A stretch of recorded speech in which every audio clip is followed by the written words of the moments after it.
Frontier Fantasy Series, The Tales of Alvin Maker, poetry and mini plays and scripts. He's also won the John W. Campbell Award, the Nebula twice, the Hugo 4 times, and the 2008 Margaret A. Edwards Award for Young Adult Literature. He received the L. Ron Hubbard Lifetime Achievement Award for outstanding contributions to the arts in 2014. And those who were there this year at the Rise to Future workshop and at the awards event were able to say hello to him, meet him in person. He was here in Los Angeles, which is a real treat for everybody. He's been a judge of the Rise to Future contest since 1994, having earlier served as a guest instructor through writers' workshops, both at Sag Harbor, Long Island, and at Pepperdine University. So with that, I want to, again, remind you to keep your mics off, and we're going to start now with questions. And first one here, we've got Kenton Erb. I've been working on a middle grade book for more than 3 years, writing most days with about 170,000 words, which is mostly me or college brain, trying to work out direction and details. I'm stuck at chapter 5, though. I've written other scenes. Do I abandon the story and move on? Well, you have 170,000 words. Surely not all of that is in line with the story in 5 chapters, since that's actually longer than the quite long novel I'm getting near the end of right now. I'm at 150,000 words, and I'm almost done. So I'm assuming that the 175,000 words are attempt after attempt to get things right, setting some aside, redoing, et cetera, et cetera. So in other words, you are fiddling with this story. You have gone a long way into it, but you're talking about writing YA. So your target length is between 40 and 70,000 words. So you've already proven that you can write more than that. But what you haven't done is found your story. You may have ideas that you believe will become the story, but when you find the story, it means that you know who is going to prevail in a dilemma that will be important to the reader as well as to the character. And you begin that story at the point where the character who will have the biggest role in resolving the dilemma gets involved with the dilemma. And so once you have begun with that character and given us the dilemma, that's all in chapter 1, then you simply proceed, I say simply, that's a joke, you proceed to tell us what happens and why until we get to that promised ending where the dilemma gets resolved. And if you find that it takes you more than 100,000 words to get there, you're probably not writing a YA novel. If it has Harry Potter in it, then it'll still be children's literature, because they created the children's literature category in the New York Times bestseller list in order to get Harry Potter off the main bestseller list, so that poor, sad, mistreated literary writers could go ahead and have their place on the New York Times bestseller list without that dang Harry Potter getting in the way. But we understand that Harry Potter was still the best things being published the entire time that it was on the lists. So when you talk about where you are in it and all the work you've been doing, you have been working. Should you go ahead and move to something else? I don't know. If the stuff I talked about, the dilemma, the character that's going to resolve it, and so on, if that feels right, that you got that, you're doing that, good. If that sounded like an alien communication and has nothing to do with what you're doing, then perhaps you need to move away from this for a little while until you can come back and find the story, the structure of the story. Now, structure does not have anything to do with the 3-act structure they teach you about in fake film writing classes. It has nothing to do with any structures they taught you in literature classes, because they have no idea. It has to do with simply this: you promise the story you're going to deliver, and then you deliver it. That's as great a structure as you will ever need, because the odd thing is the number of writers who begin at a cool place looking for a hook to interest the reader, so they don't begin with the story they plan to deliver. They begin with the story they think is coolest for an opening, and then they switch. And so when you get to the end, the reader is sitting there going, but what about the thing that he thought the story was going to be about? Because that's where you started. That's what you promised. And so the idea is, don't promise something you're not going to deliver. Your opening needs to promise what you'll deliver. Now, when you talk about a YA novel, it doesn't tell me anything about genre, because that can be anything from somebody having in high school with a friend who's dying of some obscure illness, to military, to all kinds of things. And obviously, since you are still muted, you're not going to fill me in on more.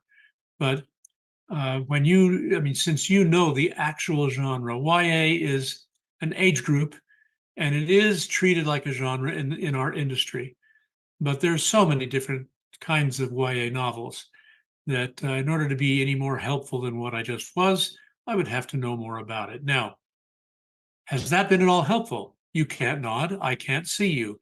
So the only person I'm concentrating on right now is Neil Young, because I was so thrilled that he showed up. Doesn't look like the pictures on the albums, but nevertheless,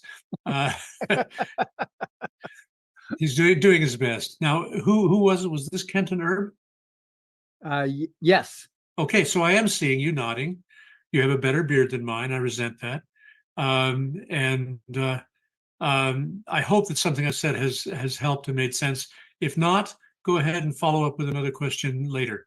I'm ready for the next question, John. Okay, good. Now, this is from Peter Armstrong from Pennsylvania.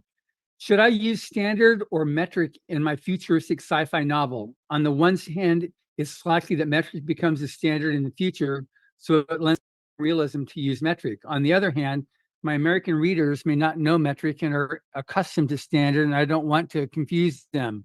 On the third hand, so we're talking, this is alien So now sci-fi. I'm confused, yeah. On the third hand, because this is sci-fi after all, okay, good. 95% of the planet uses metric, so my international readers may not know standard. Believe it or not, this simple question has plagued me from the first page in my book. Help. Well, so let's unplague you right now. Metric. If you're writing in the future, metric. Even America will eventually grow up and learn metric. Almost every American knows that a meter is more or less a yard plus a little bit. And so, if you say it's 100 meters, we know that it's a little longer than a football field. Well, actually, kind of a lot longer by the time you get up to 100. There are other things, centimeters we know are ridiculously small, more than 2 of them to an inch. I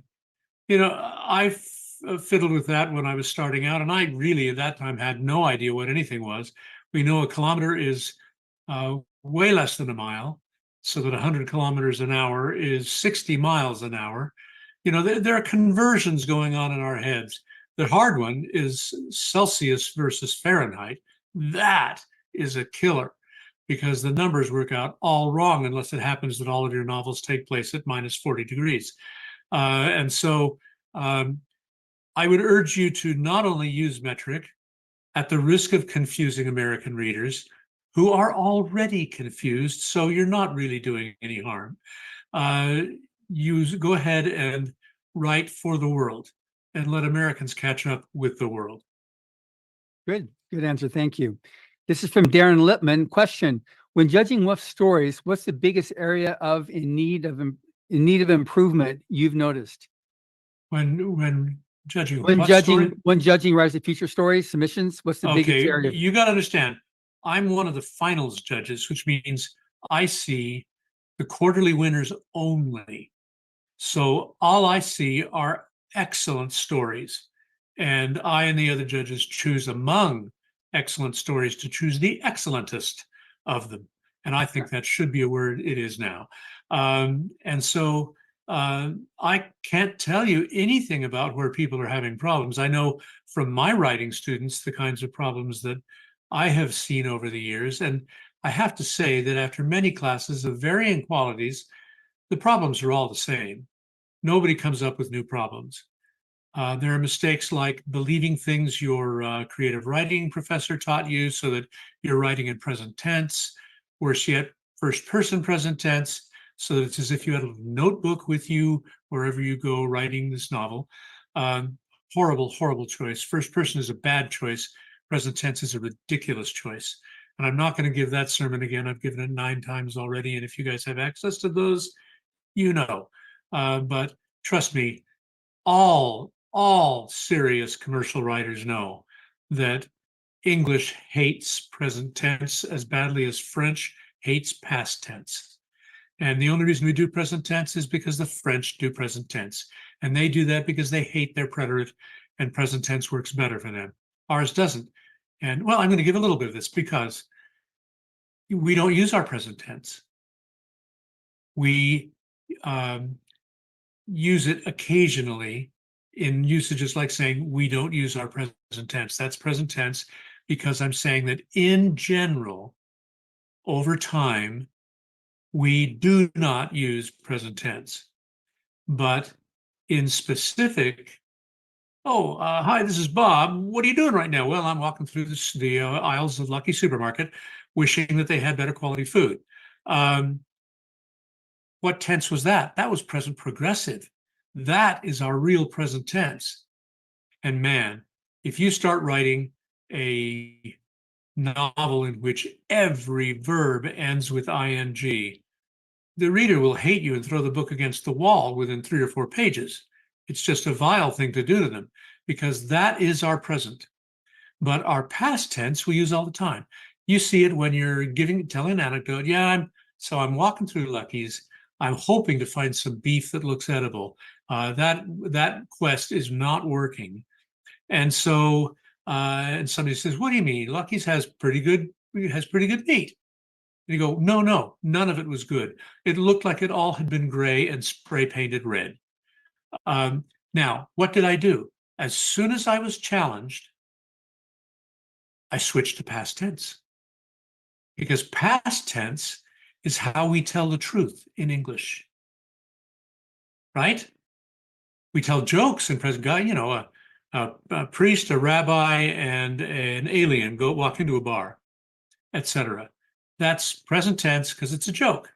And you don't even need to know more. If I've got a priest, a rabbi, and an alien, write your own punchline. But the moment I'm trying to tell you the truth, I will have moved to the past tense. Now, of course, you use all the tenses all the time as they're appropriate in your narrative. But your general fallback position is past tense. There it is, sermon given. That's the main thing that people do wrong. Another thing that they do wrong is trying to conceal the story idea to make it the reveal at the end. No. If you have a good story idea, begin by telling us the story idea. Begin with it. Then you're free to develop and tell a story. I once, in a graduate writing class that I made the mistake of taking, read a short 3-page story, 3 pages, in which it was never clear really what was happening. And the reason why was, at the end, we got the reveal that the viewpoint character was blind. How do you not tell us at the beginning? The writer had to spend all of her effort trying to conceal the fact that the character was blind without contradicting her blindness. So no visual descriptive terms at all, and yet not telling us the key information that it's a little difficult to get around if somebody moves a piece of your furniture. I made that suggestion that perhaps she should just tell us that she's blind from page 1. And everybody in the class looked horrified because the way that they thought about stories, they thought that meant they wouldn't even have a story, that the suspense was all about figuring out what was going on. If that's what your suspense is from, stop, write something else, because we need to know what's going on step by step all the way through. If we don't know what's going on, why are we trusting you to deliver a story? If you were riding in a car with somebody who said, "Oh, isn't this a freeway?" You would feel like you wanted to get out of that car because he didn't have any idea where he was. And if you make the reader feel like you don't know where you are or you're not telling us where we are, then they're going to give up on you, and correctly so, because you are not doing your job. Your job is to tell us what happened and why as simply and clearly as possible. And if you're doing that, we'll forgive all kinds of other stuff. You can make other mistakes. It's fine. Not fine. Obviously, don't make those mistakes either, but they're not going to be killer mistakes the way they are if you choose the wrong viewpoint, the wrong tense, or you are not letting us in on what's happening. Clarity. So we need to do three things in every story. We need to believe in it, which means that if something is really unbelievable, you prepare for it or you defend it. Not by saying, this is really believable because no footnotes. What's his name? Anyway, there was a writer who used to put footnotes in his fiction. And I got to tell you, that's distracting. Reminds you there's an author, and it reminds you that you're reading fiction because footnotes don't belong in fiction. But Jack Vance? Anyway, the thing that you need to be concentrating on is letting us know what's happening as the viewpoint character experiences it. So if, like Frodo, you begin Lord of the Rings not having the faintest idea where Bilbo's ring originated, then when Gandalf tells Frodo where it originated, we get to find out at the same time. And so we are moving along with the character as the character discovers things. That's what viewpoint is for. And so if you choose the right viewpoint character, not somebody who already knows everything, how will that person guide us to anything? He has nothing to discover. Gandalf would have been a hideous point of view character in Lord of the Rings. He knew far too much at the beginning. And so what would we do? Have a long expository discourse by him, 7 chapters of Gandalf telling us what he knows? That would have been awful.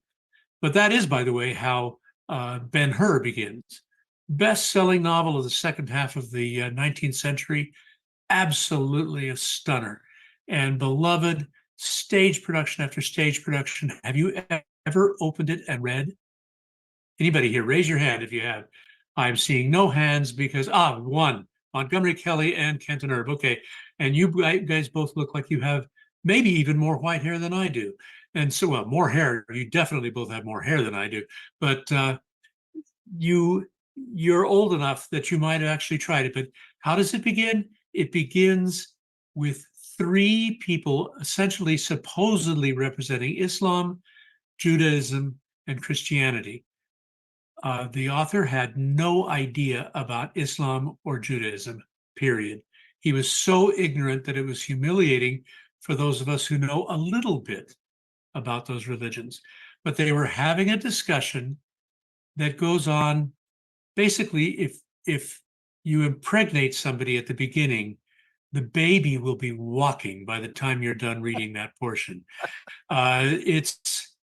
It's just some of the worst writing till Ayn Rand did the chapter, This is John Galt Speaking, in Atlas Shrugged. She was able to top it for sheer density and stupidity. But you have to, skim over all of that. Just skip it. Nothing in it matters at all for the remainder of the novel. You just go until you read a chapter beginning that starts with the name Judah Ben-Hur. Then you're in the novel Ben-Hur. Now, you don't want to do some crap like that. You don't want to do some long prologue that they have to suffer through because they're not going to do it. We're not patient like 19th century readers were. I think they all skipped it too. But we require that you get into the story as quickly as possible so that everything we read actually counts. It's actually part of what we came to this book to receive. Good. And just to further on that point, I've got 2 podcast interviews, one with Carrie English and one with Jody Lynn Nye, the coordinating judge. Carrie's the first reader. They also talk about what they're looking for and common problems that they get that disqualify readers at the get go. So there, that's enough of that. So next one we now here's with Marcelo Baghetti from, I think he's from Provo. Question: I read your book Wakers and I loved it. When our story has teenagers as protagonists, as in Wakers, what should be our concern, our top concern in developing them? They're people. Oddly enough, a thing that I remember about my own teens is that I was a person and I thought I was a real person. I didn't think I was tentative. I didn't think I was in some, yeah, I was a writer. I'd had 4 plays produced by the time I was 16. I I knew what I was, and I was not finding myself, and I didn't appreciate being manipulated and controlled by professors or anybody. My parents still had a claim. I couldn't support myself yet, but nobody else. And so what you do is you write independent characters who have their own thoughts, who have attitudes about everything, especially their own family. You don't make them, I mean, if you want to have somebody who is bratty to his parents, then you don't show him being bratty to his parents. You show his parents being idiotic to him, because that's the world he lives in, the one where he was spawned by idiots and has to live with them until he comes of age. Um, because kids don't decide usually to be bratty, or if they do, they have a darn good reason. They feel like it's been earned by somebody. And so you motivate your characters as you would motivate any character. Why are they doing what they're doing? What do they want to accomplish? What do they dread? What do they hope for? Who are their friends? Who are the people they trust? Who are the people they do not trust at all?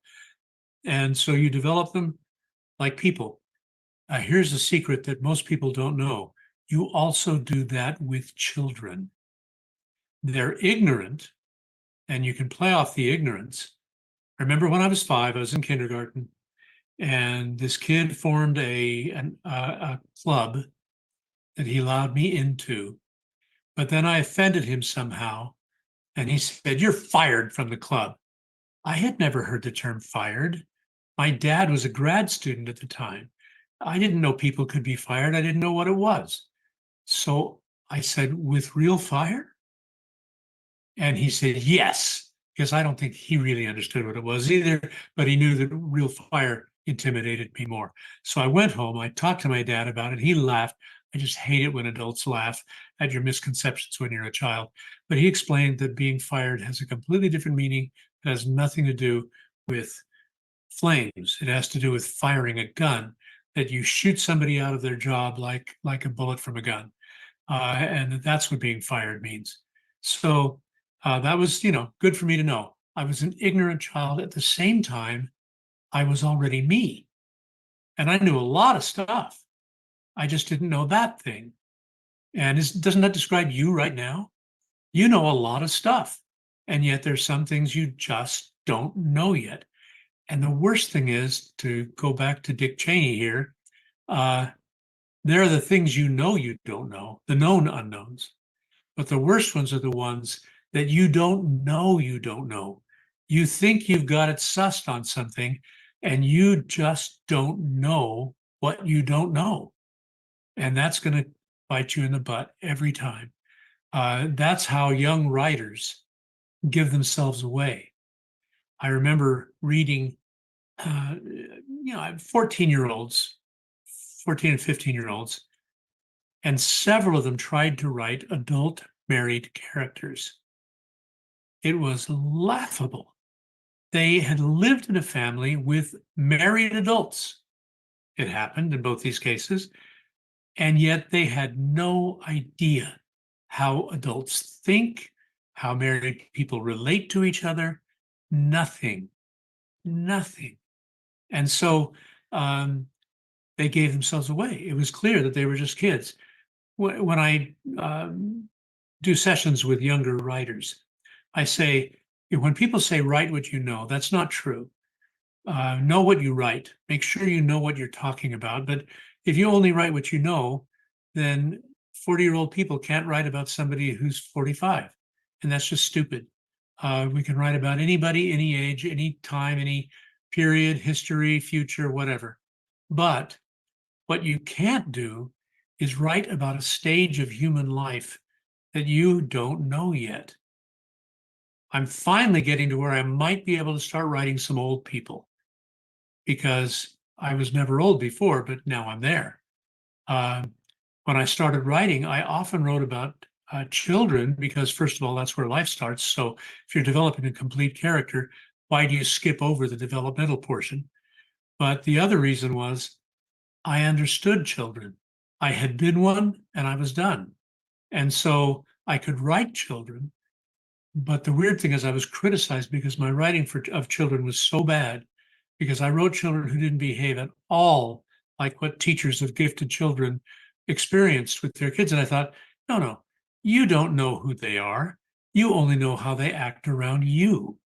Because I remember very well hanging out with the smart kids from kindergarten on. And I know how we talked. I know what we thought about and how we felt about a lot of things. We were people already, ignorant people, but smart, ignorant people. And so we were constantly learning, constantly teaching each other. And I felt confident writing smart kids. Uh, Gradually, I began to be able to write smart later adolescents, smart adults. Then I started really working on writing people who were mentally not the smartest arrow in the quiver. And I found that I don't really know how to do that. I know lots of average people, but they all are able to carry on conversations with me and they seem to understand all the words. So how do I change them to show that they're not that bright? Everybody I know seems to be smart enough to me, or we wouldn't have been talking. So when you're trying to write adolescents, children, people of an age that you are not, put yourselves in their shoes as best you can. Imagine their lives as best you can. When I wrote a novel with an all black cast called Magic Street, I was doing it in response to a request by a friend of mine who had grown up as a middle class Black in Los Angeles. And he said, nobody writes Black protagonists. And I said, well, wait a minute, and I listed some Black characters. He said those were all sidekicks. Nobody ever does a superhero who is Black. Now, he knew about the ones that he knew comics backward and forward. He said those don't count because only white guys were writing them. And I said, well, you do know I am a white guy. And he said, yes, he did know that. And so I said, so how am I supposed to write Black people when I have never been and never will be Black? So he gave me a few helps, like what would a 30 to 40-year-old Black person in LA at that time be named? He gave me a list of about 20 names, but he said a 15 to 20-year-old would be named, and he gave me a completely different list of names. And then he said, and if they're, your age, baby boomer, then this list of names. That was amazing help, because I know how to name people inside Mormon culture, and I know how to name people inside sort of standard generic American culture. But I had no idea, other than stupid television racist cliches, what Black people were named, how people would choose names. There was not a Leroy among them. Just thought I'd mention that. Whereas in Mormon culture, there were lots of names of men that began with Law and Law, Lamar, Lobdell, etc., for men. Anyway, those were weird. I know my culture, but the result was that not just with those names, but with a few other things, he gave me a neighborhood to drive through, which gave me a lot of good ideas. It's Baldwin Hills in Los Angeles. It was built as a white upper class neighborhood or middle class neighborhood if you're on the flat, but it's all Black now. The changeover was made 40, 50 years ago. And so I drove there and I used the things he taught me. And then I wrote the novel assuming that Black people were as human as I was, and that they would have exactly the same kind of adult desires, fears, concerns that I would have, except that they also had to watch out for white police.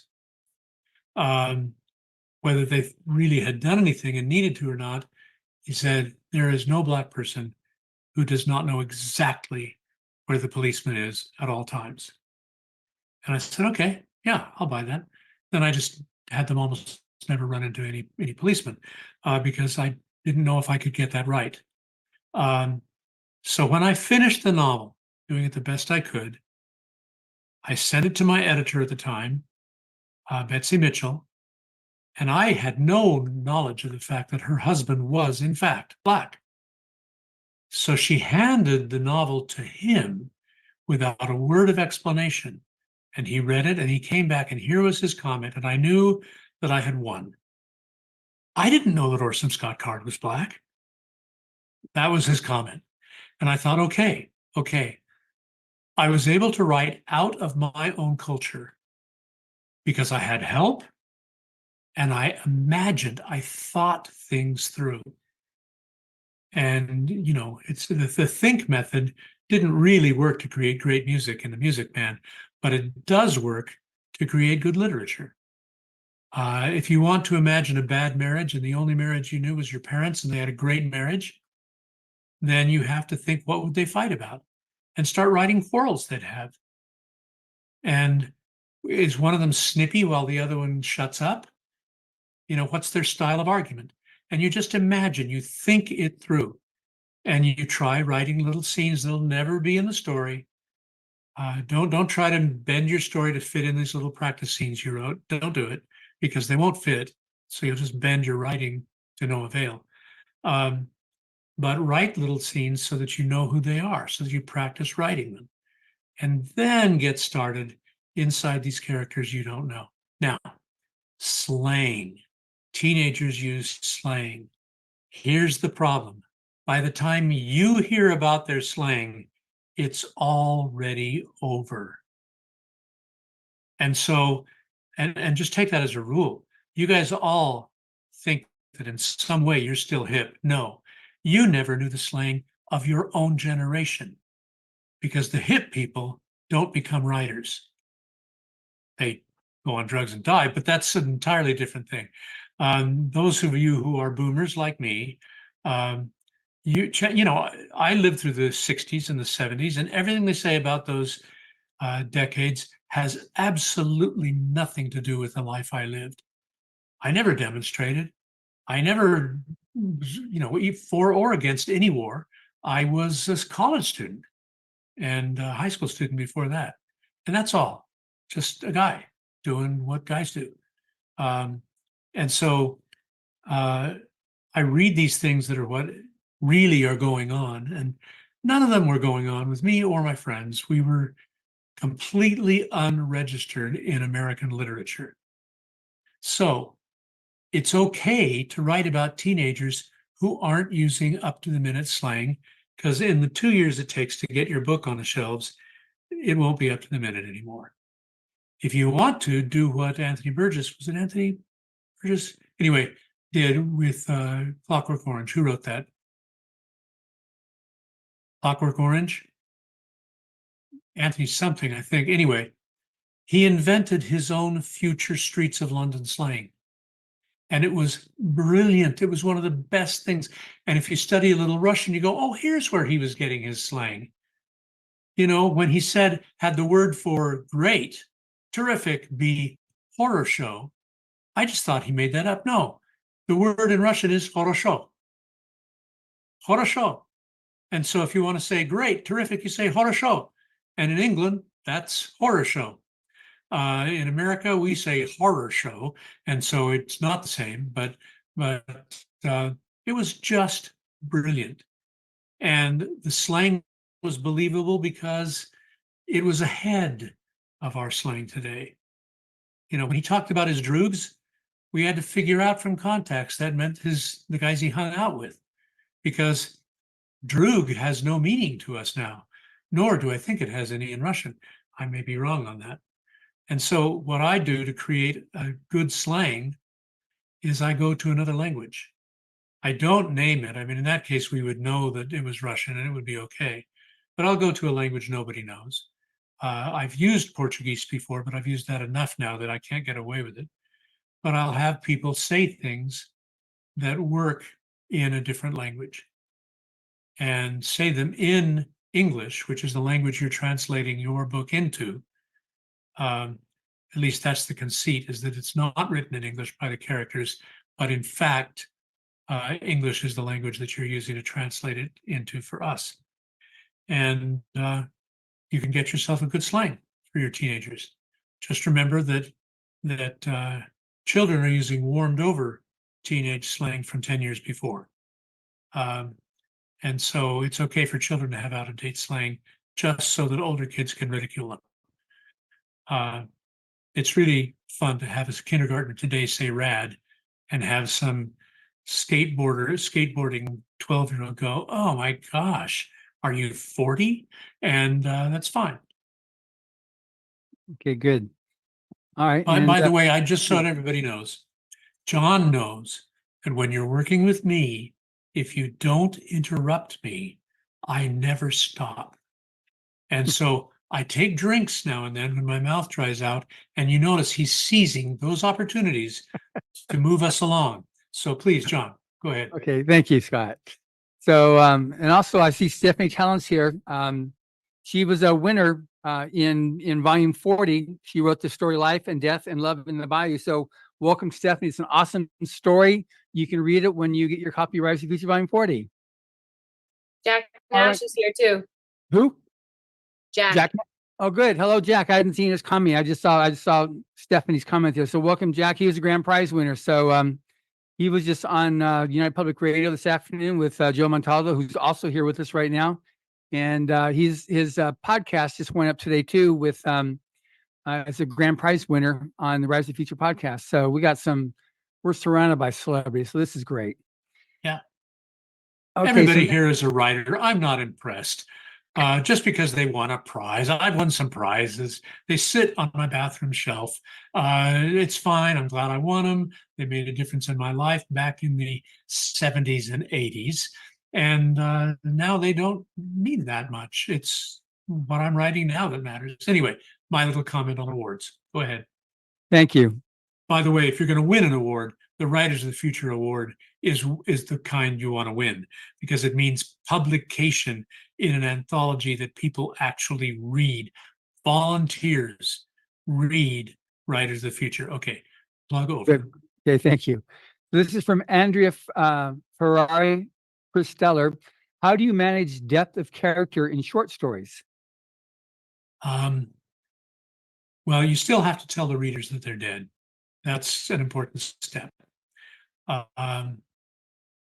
And you're not going to spend a lot of time moaning over the death because you're writing a short story. There's not much time for moaning and grieving and keening and whatever.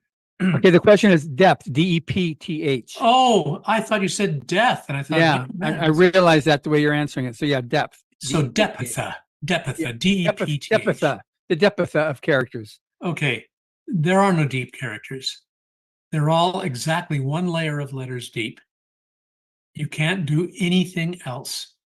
It's only what you say in your story. So here's the depth that your characters get. Complexity of motive. And if you can't do that in a short story, give up now, because that's easy. Contradictory motives.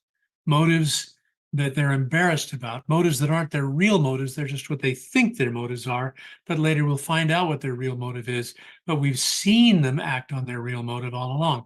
That's a deep character. You can't write depth. You can't say, John was a very deep fellow. He thought deep thoughts. In fact, he sometimes drowned in his thoughts and had to come up gasping for someone to give him artificial resuscitation, and there was never anyone there. Okay, yeah, you can do that. That's actually mildly amusing, but still, you can't write depth.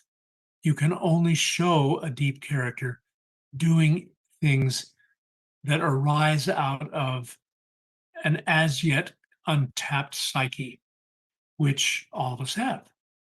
Because you think you know yourself, but you're wrong. You don't. Because every one of you has already had this experience. You think back on something you did years or even just weeks before, and you go, now I know why I did that. How did you not know why you did it at the time? Well, the reason is we lie to ourselves, we fool ourselves, we think that we have the motive that we're proud of, when in fact we have the motive that we're ashamed of, or vice versa. You do something and you go, no, I'm not a nice guy. I did that, but just to get him out of the way. No, it was a nice thing that you did. And yes, it got him out of the way. And yes, you were glad to have him go once you'd done the nice thing. But you're still a nice person because you could have gotten rid of him with a punch in the nose. And you chose to get rid of him by being nice to him. And that's the kind of thing people don't know about themselves. So they can be nicer than they think. They can be worse than they think. They can even play with apparently a raccoon on their lap, as Dave Kavanaugh was doing. It looked like a raccoon. Was that a cat? Okay, it's a cat, but I swear that's a raccoon tail. Don't let him outside because he's going to her outside because she's going to be mated with by raccoons, and that's just a problem. Anyway, where was I? I guess I was done with that, wasn't I, John? I think so. Yes, we Okay. went to raccoons. That signified. Yeah, So that meant that here's that meant that I was distractible. Exactly. Rainy H. Hello, Mitt from Colorado. My question is twists. My timing seems off when I write them, so I move to what feels like a better place. Read more books and still can't get twists to work. Advice. Okay, I hate twists. I've used them when the story required it, but first of all, twists don't work unless you have set them up, so that when they happen, the reader goes, "Oh man, yeah." Because if they go, "What?" and throw the book against the wall, that was a bad twist. Now, I've done one of those too, but it was because I was writing in collaboration with somebody who insisted that the hero in the first third had to die suddenly a third of the way in. And so I prepared for it by having two other characters who were viewpoint characters who I thought were almost as interesting as the main guy. And so readers went ahead and liked the book. They were angry with me. That's okay. We're not in the same room when they're reading it. But I made it work because there was somewhere to go. I left them someplace to stand, a character whose mind they were already familiar with. But that was a deathly horrible thing to do because it was sudden. We have this guy who works in an office in the Pentagon. We meet his secretary several times. And then he walks into his office. She pulls out a gun and shoots him right in the head. No preparation with her. We had not a sign that she was going to be a traitor. But it worked for the story. The story is called Empire. You will hate that moment, but you'll see that it's worth it. Now, regular twists, you don't want them. Why would you want them? What happens and why in the order that the viewpoint character experiences them. So if the viewpoint character is surprised, we'll get that surprise. So to him, it might feel like a twist, but it's just the story going on. If you're trying to manufacture twists, that's because some literature teacher or school teacher told you that what made O. Henry's writing great was his twists. Well, yes, it didn't make his writing great. It made his writing salable. If you don't have the twist at the end of Gift of the Magi, then, or is it Gifts of the Magi? I think it's Gift of the Magi. Then yeah, the story, it doesn't even exist. There is no story without that twist. But it's also what, 4 pages long? Are you going to write that short? I hope not, because you can't develop anything in that amount of time. Though I say that, and Susan Palawick once wrote a brilliant sonnet that was a complete, rich, deep short story. But that was Susan Palwick, not me. I can't do it. Anyway, Good. if you're That's aiming for, the thing is, if you're aiming for twists, you will deform your story. But if you're telling your story, twists enough will come. good. All right, this is from Yusuf Jamal to everyone. He's from New Jersey. My dad always wondered, Mr. Card, how you came up with the technology seen in Ender's Game. He and I both think you accurately predicted a lot of the tech produced in the early 2000s, especially the iPad. As a side note, your books have helped me a lot throughout my life, and I'm very grateful for your writing. Thank you for your time. Well, thanks for giving my books a chance to infiltrate your brain. I have no program, so don't worry. I was not planning to brainwash you somehow. All I have is a story. And if there's any meaning in it, you supply half of it. As for my predictions, I never regarded that as a goal for science fiction because technology catches up with you and passes you. You know, when you're reading Heinlein and you realize we've already lived through his entire future history and none of it happened. You have to really stretch your brain to just be patient with all the stuff he got wrong and all the stuff that could never have been right because that's not how society works. Sociologist, he was not. But all I did was extrapolate from things that existed. People give me credit for inventing the internet. No.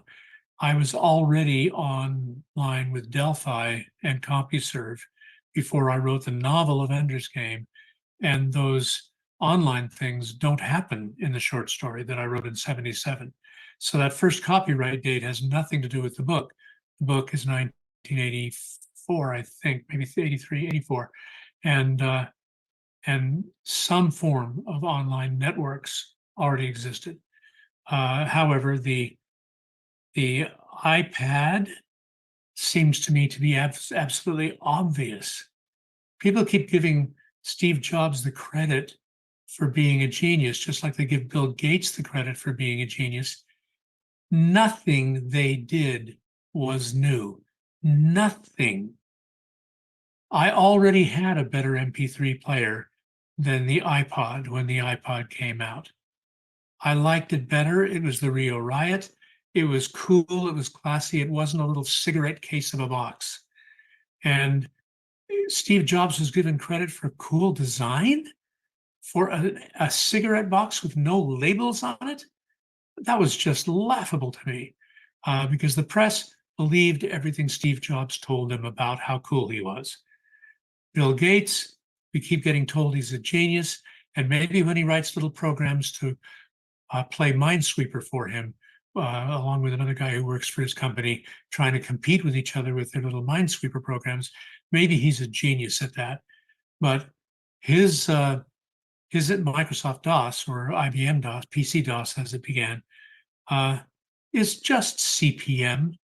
Just CP/M. I was already running CP/M or MPM on my Altos computer, and the commands were all the same. I didn't have to learn anything new to run PC DOS. And when Windows came up, Xerox Labs had already invented the graphical user interface using the mouse, using icons. Both Steve Jobs and Bill Gates, in developing both Windows and Apple's interface, were taking from Xerox Labs. That's all. Nothing new. And so I didn't do anything new either. I'm not saying they're dumb. I'm saying they did what I did. They extrapolated from things that already existed and put them in people's hands. And then now we've seen what happens to society when those things happen. Did you even guess that when DVDs came out, they would last only 20 years before they were completely supplanted by streaming videos? I had no idea. That would have been a stupid idea to me. But then again, 45 RPM records, which ruled in the 50s and up through the mid 60s, late 60s, they were brand new when they came out in the early 50s. And we all got the little things that made it so we could run it on on a regular 33 RPM record player. And I never knew that they would just vanish all of a sudden when albums really took over. You just never know with technology when it will begin and when it will end. And so I guessed right on a few things, but I didn't guess right on when they'd end because I invested a lot of money in DVDs that we now no longer need to watch because it's just easier to download it to stream it. Did that answer the question? I didn't get anything right. It wasn't really a question. It was saying some praise to me, and I had to say, I don't deserve it, but thanks. Okay, great. You're welcome. So next question from Chase Williams. Ender's Game was a story that moves seamlessly through time. What do you have to say in climbing the ladder of abstraction, moving between detailed scenes and summaries of events? That is the entire business of writing fiction, is moving between narration and scenes. When they say show, don't tell, what they're saying is write only scenes. And they're wrong, idiotically wrong, horribly wrong. Because then you get novels that are written like, and then he took a step with his right foot. And with his weight balanced now over his right foot, he realized his left foot was now free to swing forward and allow him to take a step with the left foot, putting him about 18 inches farther ahead than where he had been before. If you had to read that for the progress of the Fellowship of the Ring just to get to the mountain, you'd kill yourself. You would. I mean, it would be horrible. Show, don't tell is crap. Tell almost everything. Tell until it's all set up. Tell until we know the main movements. And then get to a moment where some characters we already know about come together in a scene that matters. Because you only want to show the scenes that matter. And so you can show little bits of scenes here and there, little jabs of conversation. That's fine. That's nothing. That's part of the narrative. But when you sit there going dialogue after dialogue, speech after speech, that's a scene. And you have action, detailed action in between or during that scene. That's a scene. That's showing. And if you do that too much, you exhaust the reader. Because that means that is a section that they know they must pay attention to. You want to know the dumb things so many writers do, and I've seen it done by professionals with stories who had won awards. And a new story, they would build up to what you know was going to have to be a pivotal scene, a confrontation between two characters. And you turn the page, it's a new chapter, and that scene is over. It never happened. It did happen, and now you're getting flashbacks to what happened in that scene instead of ever seeing the scene. Do you know what that is? You can call it humility. You can call it rank cowardice. But when you have a scene that you have been setting up that must be experienced by the reader, don't chicken out. You can write it. It's easier than you think. It almost writes itself. If you set it up properly, you already know what's going to happen in it. And the reader doesn't have to have anything explained because they already know who everybody is and what's at stake. And so you just blow through that scene. And it can be wonderful. You can discover surprising things when you hear what your characters say. And some of them will say things you go, oh, wow, I didn't know that. Do I have to go back and fix anything? No, this doesn't contradict anything that went before. Okay, this is what it is. And you move on with the new information in it. You discover so many good things when you're writing a scene, but don't skip the scene that you have to write. Now, I will tell you, there's one case in The World According to Garp where that rule was violated. And it was violated so brilliantly that John Irving deserved an award for that chapter. The Garp family, he's a college professor now, and they have several kids, at least two boys, because they're in the car with him. He and his kids have the habit of going to the top of their long hill driveway, cutting off the engine, cutting off the lights, and coasting all the way to the front of their garage. That's what they do. And everybody in the family knows it. Now, so they're heading home, but we are with the wife, who is sitting in a car parked at the top end, the end of the driveway, right in front of the garage, where a student is giving her fellatio in the front seat. She's giving him fellatio in the front seat. It's hard to do that with a woman. And so we know that they're there. And then we see the dad pull into the driveway, cut off the lights, cut off the engine, and coast. And then we skip to the next chapter, which is in the hospital. And gradually, bit by bit, we learn that the student got a penisectomy, which is always a little rough on a guy. The wife was injured too, but not badly. The husband had his seatbelt on, and again, not bad. One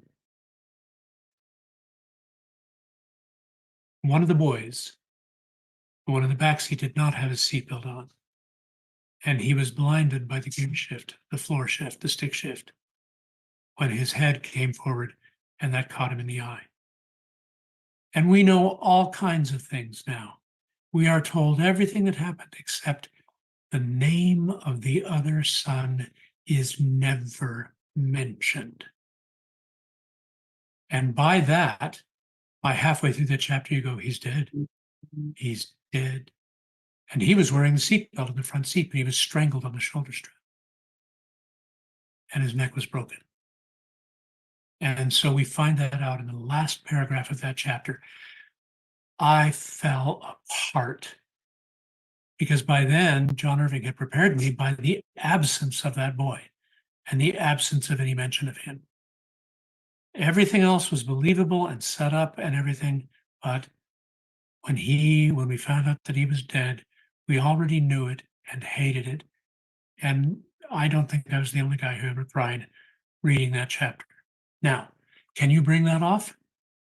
Well, I'm sure you could if he hadn't already done it, but it has famously been done. Famously. And so any English teacher who's worth his salt would tell you, don't write that. John Irving did it in The World According to Garp. Everybody and his mother read The World According to Garp back when I was in college. Now, those people are all grandparents now, but nevertheless, they all know that chapter because it's the most unforgettable moment in the entire book. You're going to have unforgettable moments. It's just they'll be yours, not somebody else's. And so,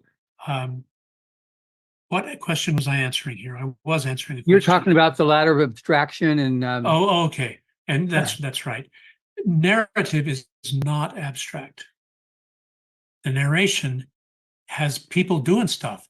The narration is where you tell what happens and why. And never forget the why. You may not know all of the causes because nobody does, but you know what the main character thinks the causes are, and that's all you need to tell us until he finds out or she finds out that she's wrong. That what she thought was the motive or the cause or whatever was not the cause. And always remember that nothing has just one effect. Nothing. Everything has multiple effects. If you ever write about a scientific discovery or advance that is so astonishing and publicized that people riot in the streets, turn in your poetic license. It's revoked. Because science fiction writers did that all the time. And it was by the time I was 9, I knew that was stupid. Why do people riot in the streets? Because some group, a party or the government, has already driven trucks full of bricks to drop the bricks off on corners so that the rioters will have something to throw. That's how Indonesian riots happen. That's how riots happen all over the Muslim world where riots are common. That's what riots are. That's how they happen here in America too. Yep, it is. It Yeah. is. They're planned, they're plotted. So don't commit that error. People don't just riot. What they do is get really pissed off and write ugly comments online. Right? Yeah, that's right. And that's how we do it. Anyway, that's Okay, good. That's a good answer for that. Thank you very much. Okay, so here now, next one from Chase Williams. What is your favorite book to recommend to young writers as a learning tool or an example of great writing? So I'm going to submit Ender's Game by this guy named Orson Scott Card. And I also really enjoyed this book called Battlefield Earth by L. Ron Hubbard. But now over to you, Scott, to answer the question. I think those are both good answers. Battlefield Earth is a little thick for some people, but at the same time, thick means that a master writer is showing you how you write thick books, which is not a bad thing for a new writer to see. Now, the other books I'd recommend are the books that I required my freshman comp and lit students to read at Notre Dame when I was a grad student there. Here's the list. First, I Am the Cheese by Robert Cormier, not The Chocolate War. I don't even like that book. I Am the Cheese. It is so complex as a narrative that it's this whole school in shifting viewpoints to the advantage of the book. Nobody in the book knows everything, but the reader knows everything. And it's so beautifully done. And you can read it in a night. It's a 3 to 4 hour read because it's a YA novel. It's short and you can't put it down. He does all of this manipulation without you ever feeling manipulated. You're just reading. You just want to know what comes out next. Now, the next book I gave people was The Princess Bride. And this was before the movie. None of them knew what The Princess Bride was. They thought it was some silly fantasy, which it is by design. But again, you want narrative levels, you want narrative strategies, you want to see how it's done, how points of view shift. Good heavens, it's another textbook by this brilliant writer doing his one work of love. This is the book he wrote all his other books to be able to write. And he's gone now, and he wrote some other very good books, but he was addicted to the twist, and it hurt him. But in Princess Bride, there are twists, like having Wesley be dead, but then finding out he's only almost dead, or only mostly dead. And Miracle Max gives him something that allows him to talk, even though he has to flop around on a bed instead of actually fighting, etc., etc. There are twists. And there's the most horrible twist at the end, which is just a moment of Stephen King evil that somehow William Goldman got, which is right when they're making their getaway. He gives us the actual ending where everything falls apart and it's a failure. Everything fails. And I don't know about you, but when I read that, I just screamed, ah, because it was a horrible betrayal of everything that had gone before. But then he goes ahead and tries to redeem himself by giving us the good ending, which the narrator of the book supposedly made up. Anyway, it is so complex that by the time I was through with them reading I Am the Cheese and The Princess Bride, I handed them King Lear with no explanation, told them to read no footnotes, no commentary, no introductions, just read King Lear. And do you know what? The papers I got from them were amazing. Analysis of King Lear at levels I've never seen grad students do. The only two people who botched that assignment were the two English majors in the class, because they did not obey me about not reading any commentary or footnotes. It was obvious that they were giving the received version of King Lear, which I already knew, and it's tedious to read it again when a student writes it, but I didn't flunk them. I just gave them the A- they had earned for not following directions. They were shocked to not get A's, but good. It was good for them. On the paper. They got A's in the class because, I'm an easy grader. If I were grading you guys, here's what I would tell you. If you were my new class coming in, I would say, everybody here starts out with a default B. You have to work to get lower than a B. B is your grade. Now, if you want a better grade, all you have to do is write one of your 2 stories that gets a better grade. Whatever your highest grade is on a story you turn in is your grade for the course. And if you write an A story, you have an A in the course. And if you write a D- story, you get a B in the course. So there should be no tension. Nobody's going to lose their scholarship in this course, etc. I'm an easy grader. But you know what? That's what most professors are really doing anyway. Grade inflation is ridiculous. I just don't try to pretend I'm not doing it. And my students performed. They got better. They did great work. So I feel like it didn't make my class any worse. But that was not what I was going to be talking about. What was I going to be talking Anyway, you answered the question good. You answered the question, your favorite books. We got several more questions here. So I'd like to Okay, move on cool. then. Good. Cool. So this is from JT Rayleigh.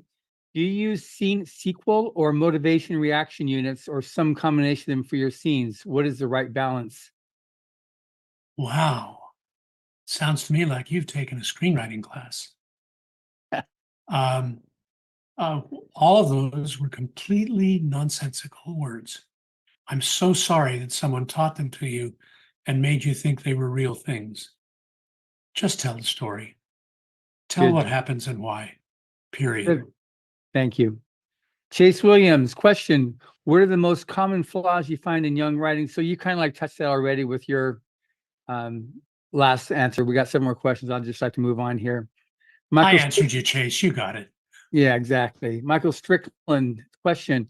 What is your opinion on the value of getting an MFA degree in creative writing? In case it matters, the program I plan to attend is one of the few that is supportive of speculative fiction, genre fiction, Western Colorado University. Is that the one that Kevin Anderson teaches? Western Colorado University? I think maybe it's that one. But anyway, what's your opinion on MFA? I need to know who's in the faculty. Is the science fiction person, the person who is open to that, a real science fiction writer? Somebody who's actually published? If it's Kevin Anderson, yeah. I think that sounds great. But what are you going to do with an MFA? Are you going to put that as a credential when you turn in a novel? Is your cover letter going to say, I have an MFA in creative writing from Western Colorado? Why? Why would they care? Because if you're 14 and you send in a professional manuscript, they don't care that you have not graduated from high school yet. That's going to mean nothing until the marketing guys get a hold of the fact that you were a kid. And then you have to beat them with a stick to keep them from saying so. Because you don't want to have people pick up your book going, oh, this is written by a child prodigy. No, you want them to pick it up thinking it's a real book. And so you'll keep those things to yourself. The MFA, if you want to teach creative writing at the university level, in other words, if you don't believe that you're going to be able to make enough money as a writer to support yourself and your family, and so you want to have the sinecure of a faculty position, remember this: if your writing has anything to do with science fiction and fantasy, almost no English department wants you. Even the ones that have writers who are very sympathetic. Fred Chappell loved science fiction, and he taught at UNC Chapel Hill, and was a wonderful writer. Tried his hand at science fiction now and then. Knew the field backward and forward. Treated me like an actual writer, which I appreciated. Though he did not treat me as an actual poet, and I think he was correct in that. But anyway, the MFA is only to have a terminal degree so you can teach on a faculty and be counted. When Southern Virginia University, where I taught until this fall, was getting its regional accreditation. By the way, national accreditation means nothing. The only thing that matters is regional accreditation. And so SVU already had national accreditation, but it was going after the regional, and they were being evaluated. And I was a horrible problem for them. I only had an MA, and I was bringing their average down because they needed PhDs. And so we were able to move me off the tenure track list, which I resented because I wanted ranking. I wanted to be a full professor there. I think that as a professional in the field, I had earned it. But that didn't come until after the accreditation was secured. They had to erase me from the consideration in the percentages of PhDs. As an MFA, you're counted as a PhD. That counts as a terminal degree from a university. But if you write science fiction, they have no idea what to do with you. At SVU, I taught a class every couple of years on the fiction of Tolkien and Lewis. I eventually learned that the only part really worth doing was the fiction of Lewis plus Screwtape Letters, but that's me. Because I'd never liked Perelandra, and Narnia doesn't need study, it's self-explanatory. But that's what they found to do with me, those two classes, creative writing. I also taught a class in hymn writing, which really is going to stand great for you on your resume. Because I could do what I wanted. They weren't paying me anything. So what were they going to tell me? If you try to teach that class, you're fired.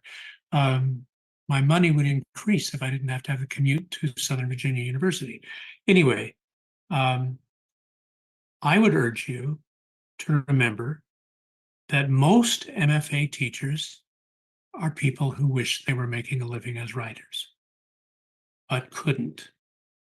Sometimes you get one who can, Kevin Anderson, but rarely. Most of the time, you get people who are going to drop on you all the same crap that their literature, not writing, literature professors dropped on them when they were in college. And literature professors have no idea how fiction is written. None. Zero. Everything they say about published novels is completely irrelevant to the process of writing. So if you think you need a controlling metaphor, because they keep telling you about controlling metaphors in the fiction that you're reading in literature classes, you're dead. There's no controlling metaphor in fiction that you're writing. You find out what your metaphors are after it's published, and scholars tell you. Let the grad students read your stuff and tell you what your controlling metaphor is, and tell you what your 3-act structure is, and tell you all the other stuff that is complete bullshit when you're writing your own fiction. Because when you're writing your fiction, you know what you're doing. You tell what happens and why. That's all. If you get distracted into playing literary games, which has happened to me upon occasion, it will only lead you to a flushing toilet. And at best, you'll get a swirly. At worst, you will disappear without a trace. Just, I think that's a good metaphor. That's my controlling metaphor. That's a good controlling metaphor to end off that one there with. Okay, good. Jennifer Tooker, question. I'm 60-something and just getting started in writing fiction. I have much experience writing nonfiction and academically. I love poetry and plotting and historical fiction, but I'm being very strongly called to write speculative fiction. What advice do you have for me to jump in and get my feet extremely wet? Smile. Okay. It depends on how wet your feet already are. Margaret Atwood decided to write a science fiction novel. And because she already had a reputation as both the most obnoxious and the finest writer of literature in Canada, it was taken seriously, as if it were literature. But what it was really clumsy science fiction. And I said so in a review. I said it was a good story, but if she had just read some science fiction, then she would have known how to handle exposition instead of the clumsy way she handled it. She never forgave me. The one time we met, she was appallingly rude. It was so obvious that bookseller after bookseller, this was a Canadian conference of booksellers, came up to me and said, "Don't let it bother you how Margaret was treating you. She treats us all that way and we hate her." And so that was when I reached my conclusion that she was the most hated fiction writer in Canada. But if you're going to write science fiction, you have to have read it. Now, I don't know how much you've read. You said that your taste in reading was historicals. And of course, you were writing nonfiction. Historicals are wonderful, and they are semi-good preparation for writing science fiction or fantasy, because you have to create a world that the reader does not live in to create good historical fiction. So you have to take them step by step through the exposition of that world. The problem is you don't have the viewpoint character who is new to that world, unless you start with Pip, who knows nothing except for what happened at his brother-in-law's forge. So unless you're starting with a child and you're doing historical fiction, you have to drop us into the middle of an existing world and help us discover how it works from the inside. That's hard. With science fiction and fantasy, the reader knows that the world that they're entering does not exist, did not exist, probably will not exist. So in that sense, they expect to have a certain amount of exposition, usually delivered in the Heinleinian method. The old way, in the old days, the 1920s and 30s, a lot of writers, I don't think L. Ron Hubbard ever did this because he was a better writer than that, but a lot of writers had what they call the expository lump, where two scientists sit there and tell each other things they both already know. Well, as you know, Bob, when the Planck constant gets into play here, come on, they would never have that conversation because they both already know it.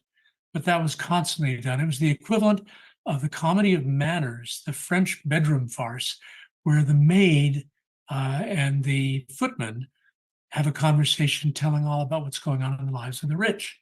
Because, of course, the playgoers know that the lives of servants aren't interesting. They only know that the lives of the rich are interesting, until Remains of the Day came and showed us, no, lives of the rich are all the same. It's the servants who have a fascinating life, Gosford Park, etc. And so it's that kind of exposition. But Heinlein did nothing of the kind. He dropped facts in unexplained. The classic example is that early in one story, the conversation is over, one guy goes to leave, the door dilated and he stepped through. The door dilated? And we're not going to say, for one thing, a lot of people at that time did not know what dilated meant because they hadn't been to eye doctors enough. And for another thing, doors don't dilate. How could they dilate? Now, in fact, it's a ridiculous concept because nothing about the dilation of a door is more efficient or effective at doorness than a standard hinged door, okay, or a pocket door. But you know, the dilated door, you can probably dive right through the center of it and never, get stopped. But it was telling us we were in the future. From that moment, you knew this was not the present day. And he would drop in things like that, and then gradually you'd get to some things that were explained. He'd have somebody get on the highway, which consisted of rolling roads, basically the slide walk at the airport, only one after another, after another, after another. And the farther to the left you go, the faster they're going. So you learn how to step from a slower to a faster rolling road. And that was one of Heinlein's favorite concepts. And so he would explain it because it was his and it was favorite. Nobody else could use the rolling roads because he'd already thought of it and done them to death. But he made it work, and you got the sense that you were definitely in another world. Only one story was about the rolling roads. Otherwise, it was just there. Think of the movie I, Robot, which is way better than the book because the book is just a collection of unrelated short stories with no main character going through them except for Susan. Come on, guys, oh, you can't tell me, you're all muted. Anyway, Susan Calvin. And as Harlan Ellison said, he was hired to write a screenplay for I, Robot 40 years ago. And he had to give it up, he said, because there are no characters in it. And that is an accurate statement. No characters. The only character in it had all the personality of Spock, whom we liked because Leonard Nimoy managed to give him more life than the character deserved. But I, Robot gives us information that is revealed step by step. Nobody makes a huge deal about it when this robot-hating character played by Will Smith peels open his arm and has a robotic arm. And no one explains it. Other people had referred to his injuries. We didn't know that it meant that his limbs had been replaced because they worked just like regular limbs. And so we got that exposition with nothing else after it to tell us about it because we were as prepared as we needed to be. And we saw how the highways worked. Nobody had to explain it when we saw what their semi-trucks were like and go driving through tunnel-like freeways. And when there was a car chase that was really just a trap set for him, we saw it. So we didn't need to have it explained. That's what Heinlein's exposition was all about. Everybody learned from Heinlein how to do exposition. Post-Heinlein exposition in science fiction is an art form where you just bleed in the new information bit by bit and only explain what has to be explained to a character, not to the reader. And never does anybody explain to somebody what they already know. So you want to be able to do Heinleinian exposition in a science fiction or speculative fiction story. And it's not easy. And do you know how you learn to do it? Probably not by reading Heinlein, because he's dated in a lot of ways. He was so politically incorrect, he would have been canceled into the grave if he had still been alive. And he wouldn't have shut his mouth ever over what he believed, because first, he was right, and second, you were stupid. So, it's not that he was arrogant, it's just that he knew what he believed. And so what you do is, here's your reading course in science fiction, not novels. Get the Science Fiction Hall of Fame, which is what the Science Fiction Writers of America voted on as the best stories from before the Nebula Awards were instituted. And then you get the Nebula Award Winners anthologies. They had one a year. And read as many stories as you can stand in those. They're not all the best. Not always does the best story win a Nebula. Always, with Writers of the Future, the best story wins. But with Nebula Awards, there's a lot of politics and a lot of crap that goes on, more so now than ever. But you read those, and you've just received an entire course in the history of science fiction, and that's what you need to do, because every period of science fiction is still current. You can write in every genre.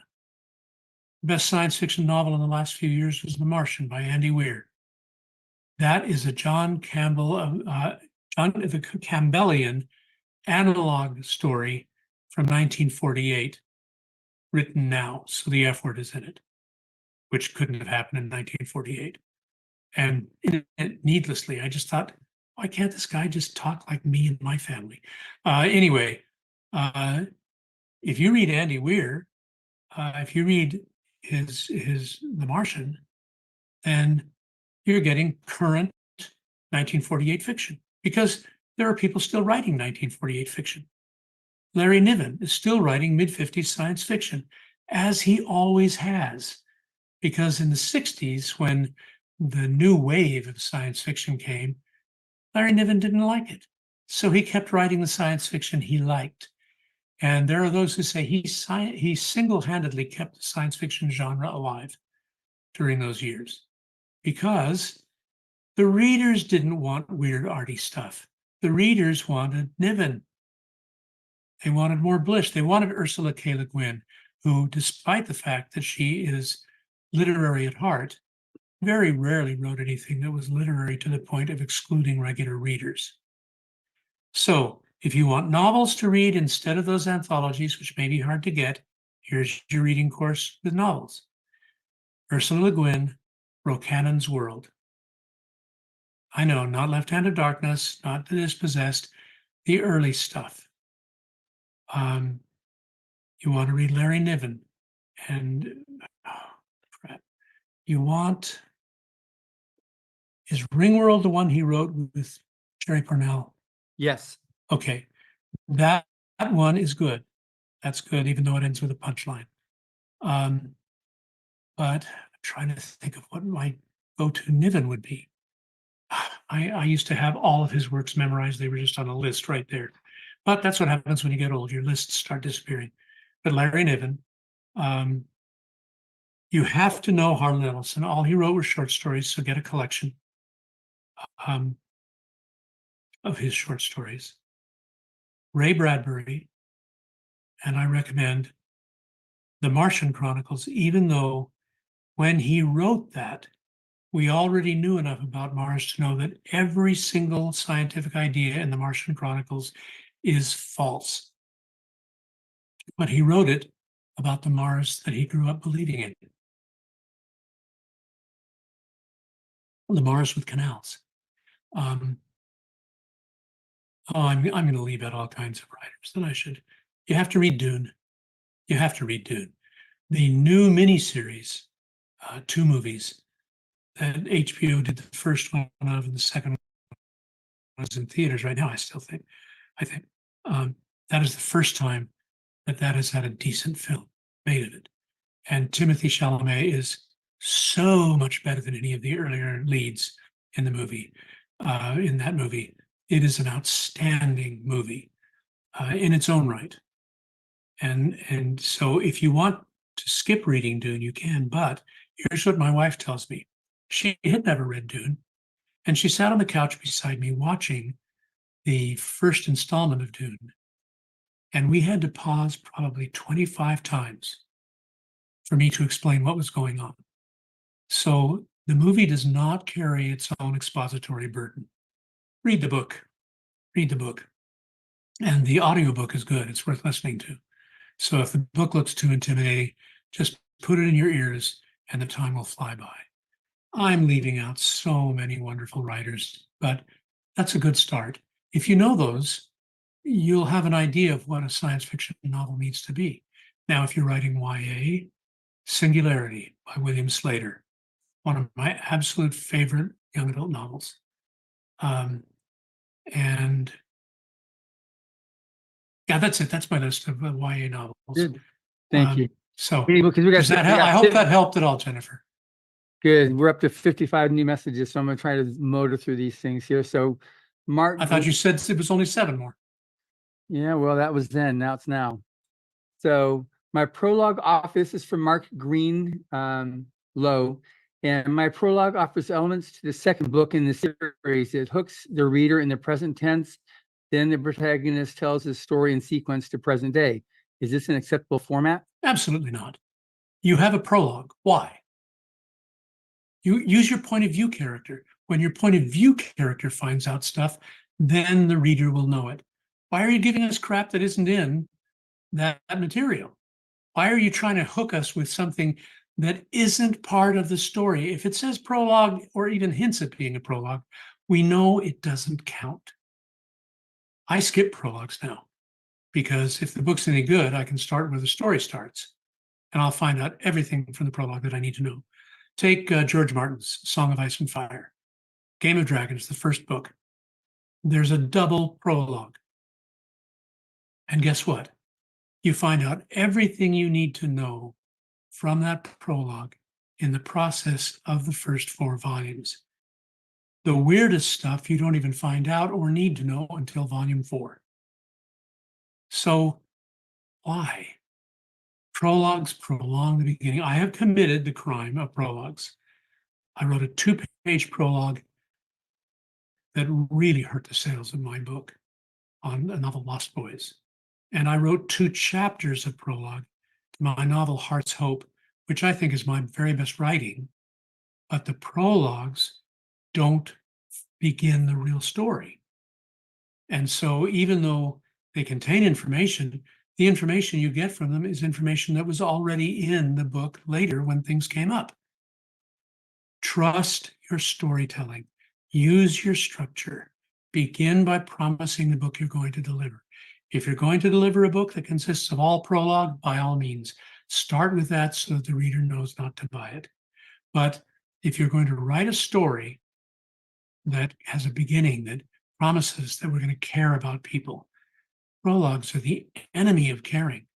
They're the enemy. And don't do that. And so it sounds to me like you have a completely wrong idea about how to tell a story. Now, does that mean that I'm right that you don't have an idea of how to tell a story? Not at all. The word prologue just sets off this explosion in my head. It's worse than brain freeze, okay? And so I have to give my diatribe about prologues. You just got it. Thank you. All right, so he'll be able to get the rest of this whole 2 hours to be able to take deposits of what word it with this. Adriana Beach. How does someone stick the landing, so to speak, to produce an ending to a story that fits, upholds the themes, still satisfied, but is not a cliche? Any tips greatly appreciated. Okay. I don't know why you would avoid cliches. You think you're going to come up with a plot that's never, ever been used before? You think you're going to come up with a book so original that people are going, whoa, he did this, he did that. No, you're not going to do that at all. Your stories are going to be 90% familiar to everyone who reads them. If they aren't, they won't know how to read them. You need to tread on familiar territory to let your reader find the new stuff as cool surprises along the way. If I want to teach you a foreign language, I'm not going to make it up. I'm going to use one that I already speak. And if you want to speak to me in a foreign language, you can use Spanish if you're speaking it very slowly and without slang and without Spanglish, or you can use Portuguese in a more relaxed way, but not if you have a Carioca accent, because I cannot hear the Carioca accent. So you can teach a language to people who speak the language or speak a language like the language, but you can't do anything original. Don't try to be original. Don't try to avoid cliche. Now, to stick the landing, meaning stick the ending. If you promise the ending properly at the beginning, we'll know when we get there because the promise is fulfilled. Fulfilled, just like that. You said the evil word theme. I have themes in my essays. When I write a work of criticism or theory, I have a theme or themes, theme per chapter, themes in each chapter. That's what you do with expository prose. You don't have a theme in fiction. Your theme is, then this happened, and then this happened, and then this happened, and then this happened. That's your theme. And when you get to the ending that you promised, you go, and that's all I'm going to tell you. That's it, the end. That's your theme. And so I have lots of students who are trying to get me to do their homework for them, write to me asking, what is the theme of Ender's Game? And I say, if you start on page 1 and you read to the end of the book, and then you decide what you think the theme is, you're not wrong, because that's the theme you found in it. But I have no theme. I never had a theme. I still don't have a theme. I would be humiliated if I had a theme. If I catch myself having a theme, I get rid of it or I ridicule it within the book and then move on without it, because I don't want to have some expository theme. I don't want to have some controlling idea. You know what controls it? My unconscious mind and my feeling, ooh, this is cool. Let's have this happen. That's what controls it. That's my theme, is I thought that would be a really neat thing to do.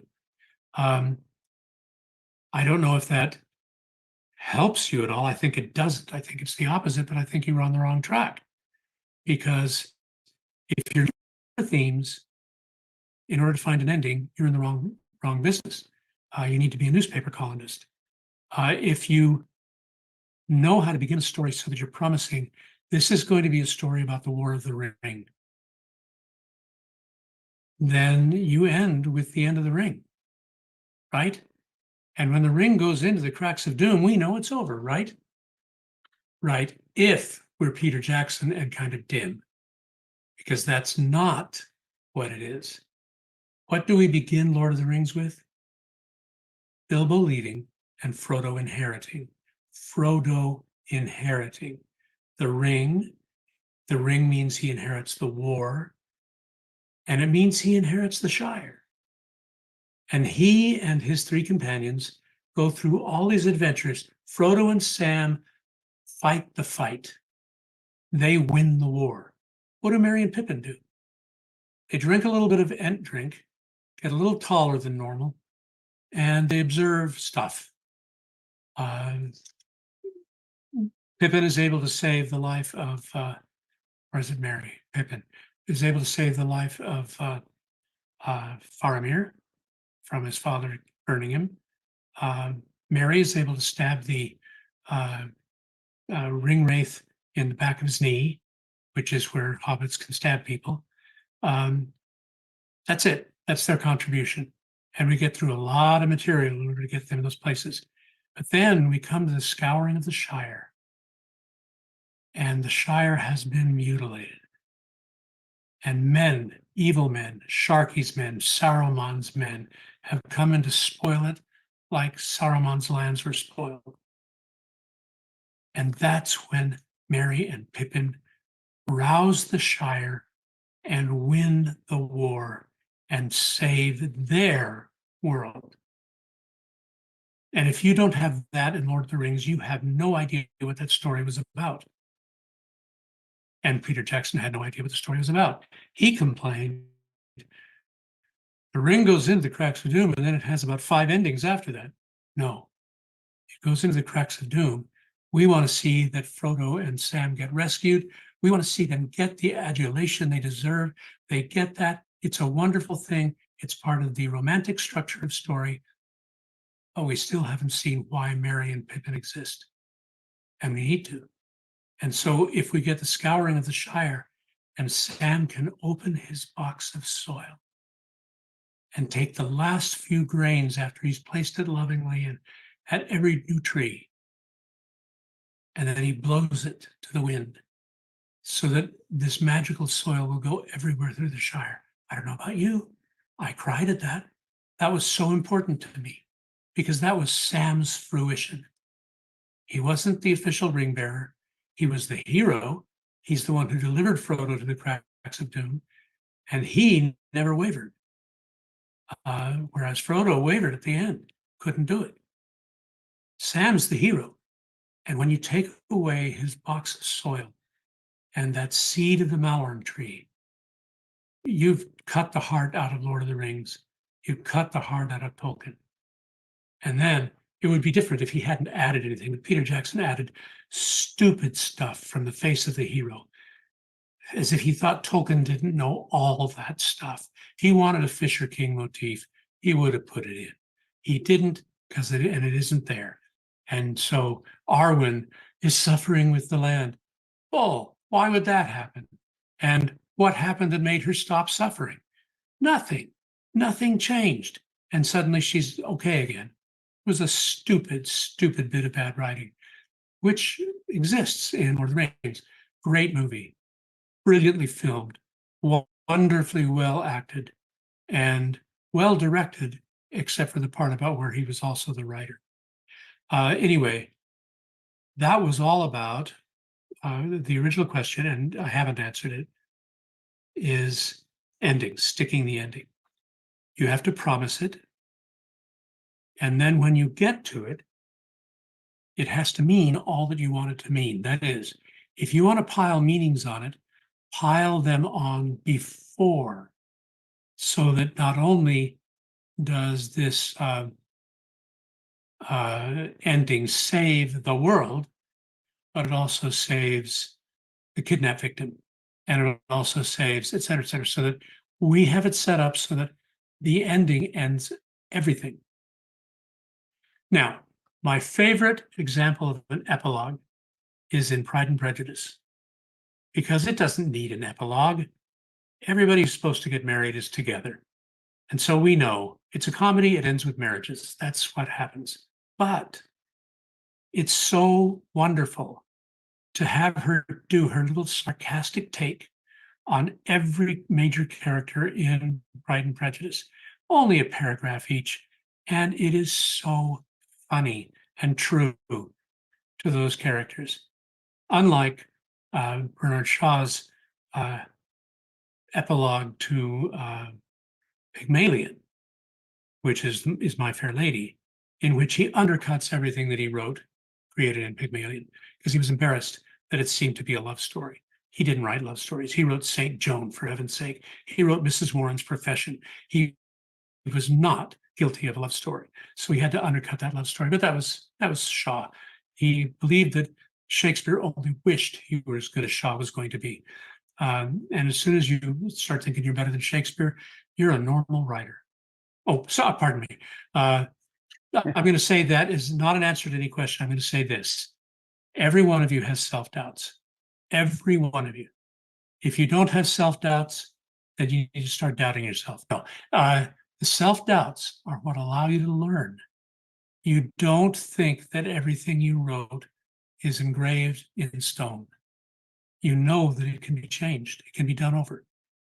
That gives you the freedom to write, not to rewrite, but to write a new first draft from the beginning when you need to. And I've done that more than once. Had a book that was nearly done, set it aside, and without looking at that manuscript, wrote a whole new one, in which different things happened, and I made better choices. You have to not be afraid of that, and having self-doubt is how you do that. But while there's one part of you that absolutely believes that no one has ever written worse crap than what you just turned out, there's another side of you going, by that, Mr. Bill Shakespeare, you couldn't have done that, because you are terrific. Nobody else knows how to tell your stories, only you. And so you have to have that confidence too in order to just start typing, and let alone let the manuscript go out the door or over the waves of the internet. So you have to simultaneously suspect that you're awful and suspect that you're a genius. And you're right about both of them, given enough time. Okay, do we have something else, John? We do. This is from Vidya Srinivasan. I totally butchered that, but anyway, that's what you're getting. Protagonist is 17 on an alien world. She's considered an adult in her world. Would my story be considered YA? Say it again. So my protagonist is 17 on an alien world. She's considered an adult in her world. Would my story be considered YA? I have seen novels. I mean, I have written novels that begin over and over, novels after novel after novel, that begins with a young protagonist, none of which were counted as YA. Then when I did set out to write a YA novel, my Pathfinder series, I wrote it exactly the way I wrote my non-YA novels. No differences, no changes. And they counted as YA because the heroes were young, not as young as the characters in my other books, but young enough. And so who decides whether it's YA? The editor. I have had two friends write novels that began with young protagonists, but they moved through to become adults by the end. And it's definitely full-fledged grown-up fantasy at grown-up lengths. And they would send it to editors, and the editors would say, this is YA. And I would be baffled. I had read it. I didn't think it was YA. But you know one thing? What it is that the editor probably knew that it was good, but didn't want to publish it herself. It's usually her. Didn't want to be the editor. So they wanted to pass it off to the YA editor. It was about the internal politics of the publishing company. It was not at all about what you wrote. Because if you call it a YA novel, they'll look at it that way, but then they'll tell you, this isn't a YA novel. We can't publish this YA. It's not a junior high library in America that would buy this book. So, okay, apparently not YA. What makes it YA? One thing is you try to avoid things that will make parents mad. So try to keep the language cleaner than your average R-rated movie. Even cleaner than your average PG-13 movie, which about 10 years ago, they allowed one F word and you could keep your PG-13. And I'm going, why is there a PG-13 if it still has the most offensive word in the R-rated? Anyway, it's stupid. But think of it as being PG or PG-13. G-rated is for picture books, for early grades, pre-readers, early readers. You're not doing that. So if you have a 17-year-old protagonist, how long is she going to stay 17? My guess is no more than 1 year in book time. Now, if the story all takes place in 2 weeks and she's 17 the whole time, then fine. She's 17 and she's a teenager, and the rule in YA, in children's literature, is your protagonist needs to be 2 years older than your intended audience. So for an audience of 15-year-olds, a 17-year-old protagonist is right. So you're talking about early high school, and nothing wrong with 17 for an advanced YA book. But there's also nothing wrong with 17 for an adult science fiction novel. So you write it as you think it should be written, no matter age group. Don't think about the age group. Just like as a children's book, don't think about childish vocabulary. Your editor will help you fix up the vocabulary if it's not appropriate for a fourth grade reader, and that's what you're aiming at. Don't sweat that. It's like a screenwriter who wrote The Fisher King. He was going to do a draft of Ender's Game for a while, and I talked about how hard I had to work to keep it under 120 pages. And he said, you don't do that. You just write the screenplay, however many pages it is. After you've got a great screenplay, then you start cutting for time, period. You don't do it before. If you try to cut in your head before you write, you'll leave out all the best stuff. You won't feel free to invent what you need to invent. And that's kind of how I feel about writing YA or children's. Just write your book, write your story. And then if you want to fit it into a genre and it doesn't quite fit, and there are things you can cut that will make it fit, then cut them. Right? Good. Mhm. Good. That works. All right. So we're down to about the last 10 minutes here. So here's from, and then Chase Williams, just so you know, I know you've got a lot of questions, but I want to give other people's questions a chance to be addressed here. Eunice from Montreal, I would like to ask questions about tagging in dialogues. What are your thoughts about using colons to separate one character from another dialogue, similar to screenwriting? Is this an applicable method for writing novels? I'd like to ask. Go I ahead. can answer it. It's a terrible method for screenwriting. I've never seen a real screenwriter separate two different speeches by two different characters using only a colon. That's just each speech, each character begins on their own line in screenwriting, period. And that's not going to change. It'll just look like you're trying to cheat and get more words in without breaking the 100. When it comes to dialogue in books, here's what it is. Every time you change, it's a new paragraph. Every time. Even if one person says only one word, that word gets a paragraph to itself if somebody else answers. You can put the he said, she said anywhere in the line, but the tag is that. That's the tag. So, no, he said, that's not going to work for me at all. No, that's not going to work for me at all, he said. He said, no, that's not going to work for me at all. Those are all perfectly legitimate. No, that's not, he said, going to work for me at all. Yeah, you can do that too. It gives it a little beat, a little break. It's annoying if you do it too much, but if you do it at all, it's fine.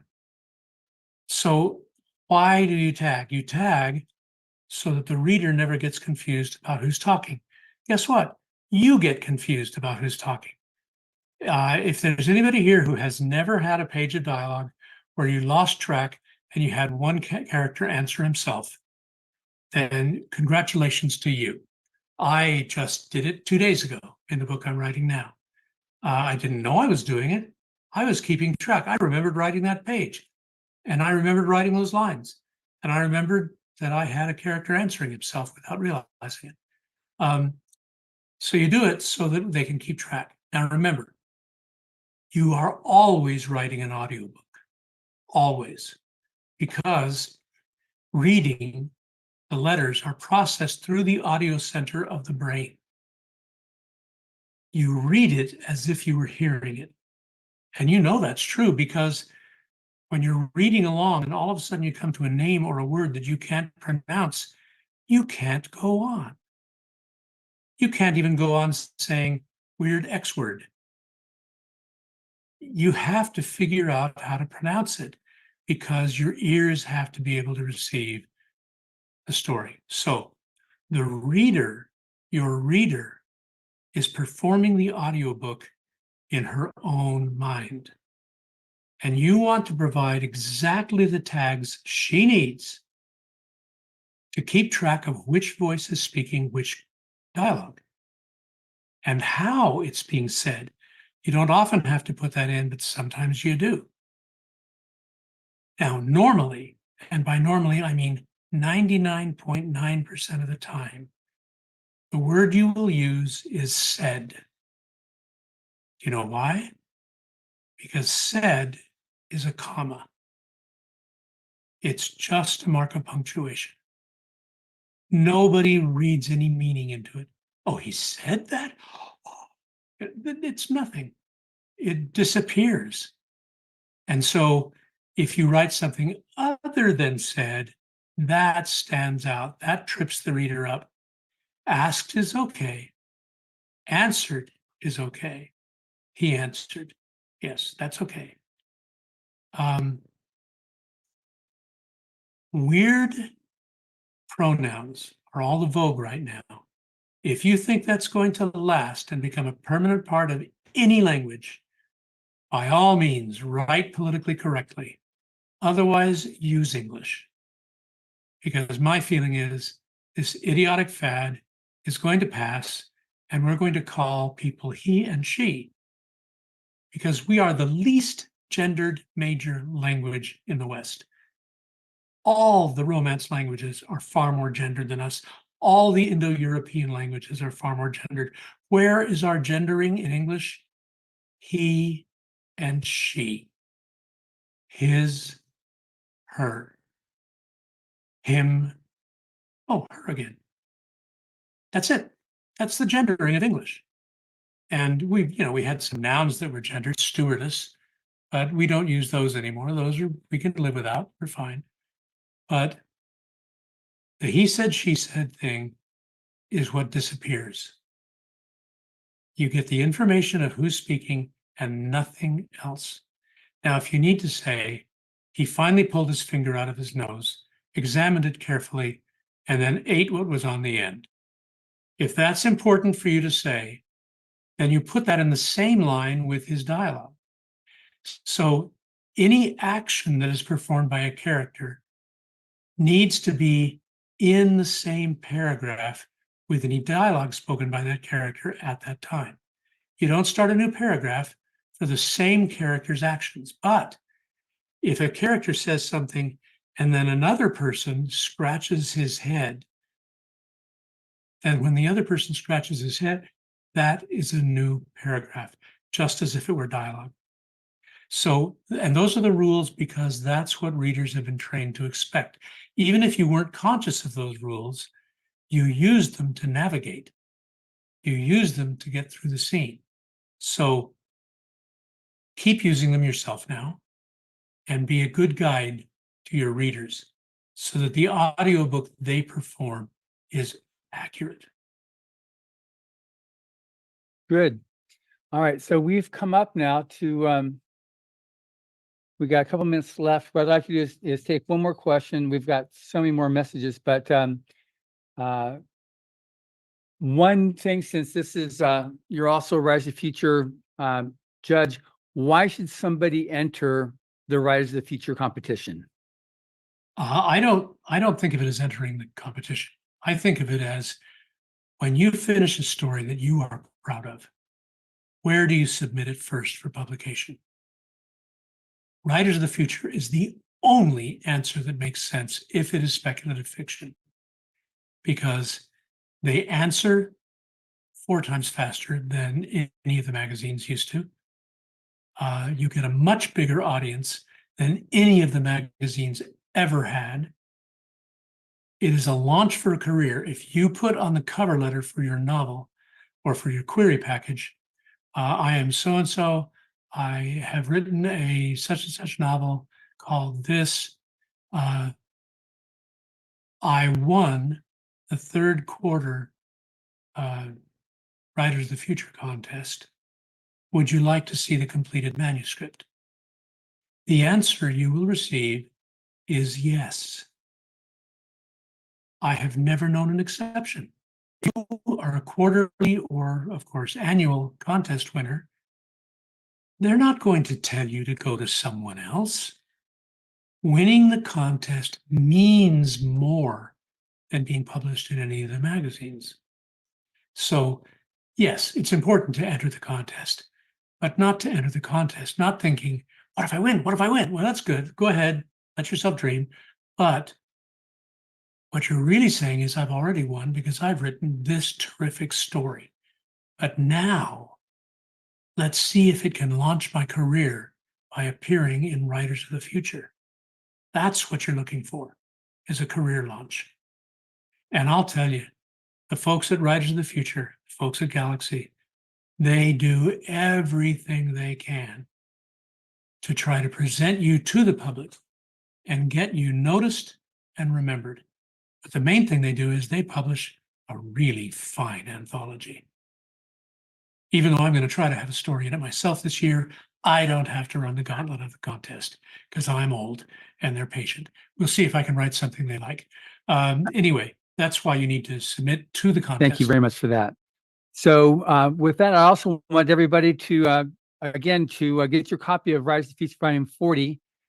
We would, on riseofthefuture.com, you can find, navigate in the left side to be able to enter your short stories, or if you're an artist, you submit your illustrations as well. I'm going to invite you now to unmute yourself so you can all make your whatever comments and thanks to Mr. Card. Oh, please be kind. Please be kind. Thank you. Thank you. Thank you so much. Thank you. Well done. Very much. Thank you for your time. Thank you all, and to all the good you. Thanks. Very, very informative. Thank you. Thank you so much. Come on, arigato. All these Appreciate your honesty. You're a funny guy. Excellent advice and Thank you. inspiration. Thank you so very much. Thank you very much. Thank you. Okay. Thank you all for attending, and I'll schedule another one in another 3 months. Great. All right. Have a great rest of the weekend, and until next time, and enjoy the book. Stephanie's right there. I see your picture. So Thank you, good. Mr. Goodman. Congratulations, Bye, Stephanie. everybody. Did Mr. Carr, did he have a sore throat? I came in late. Did he explain his throat sounded a bit strange? Is he okay? Yeah, he's fine. It was just at the end of the 2 hours. He Oh, was- okay. yeah. Okay. Great. Yeah, I had 30 seconds and he had 1 Yeah. hour, 59 minutes and 30 seconds. Right. Okay, wonderful. Yeah, take care. Thank Thanks you a all lot. for joining. Thank you. Okay, and this will be Right on. Take posted. care, everyone. This will be posted on Okay, YouTube, on social great. media. Thank you. Okay, great. Ciao, ciao. Thank you. You're welcome. Bye-bye. Bye.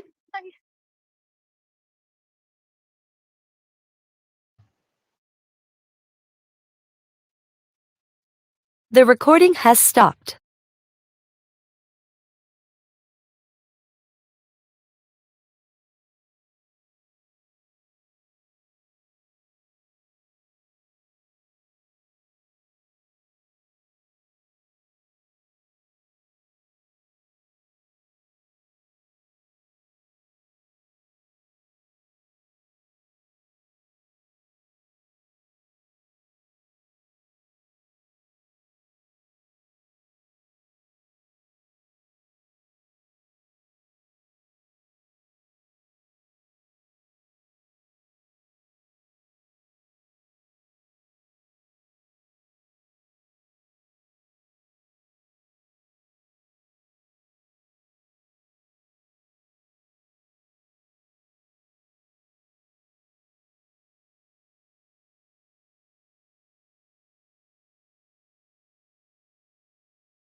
Well, guys and girls, that was Orson Scott Carr answering questions for Writers of the Future. He does it every 3 months.